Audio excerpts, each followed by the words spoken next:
Yan ang inaano ko, sabi ko, pag may malagas, May nagre-reklamo sa'yo. ano ko yun? Pinipahan ka raw na ganito. Isang walis lang. Naubos na. Naubos daw.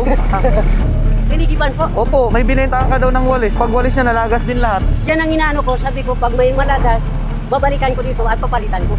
Yan ang totoo. Di ba, pe? Sa pulis nagreklamo eh. Baka- Magkano benta mo sa kanya niyan? Ay, ito, ano, pinta ko 180 po. Oh, 180 nga. Sabi na, siya yun, pe. Binabalikan ko yan doon. Sabi ko, may paalam talaga ako niyan sa kanila. Sabi ko, Balikan natin. oh, sige. Ayan. Biro. Natin balikan. Oo, ito na sa'yo, ha? Galing kay Chinito. Biro lang ho yun, ha? Wala nagre-reklamo sa'yo. Ito, konting pamasko namin sa ito, ha, tay, ha? Salamat po. Merry Christmas, ha? Ayan, pamasko namin sa'yo yan.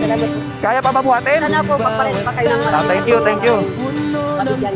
Okay. Pinakasama ako sila. Ingat tayo, ha? Ingat. Yun, si tatay, kala niya may nagre-reklamo sa kanya na binentahan niya ng walis. Yung walis ay nalaga. Pero biro lang po yun, no? So, maaga pamasko yan para kay tatay.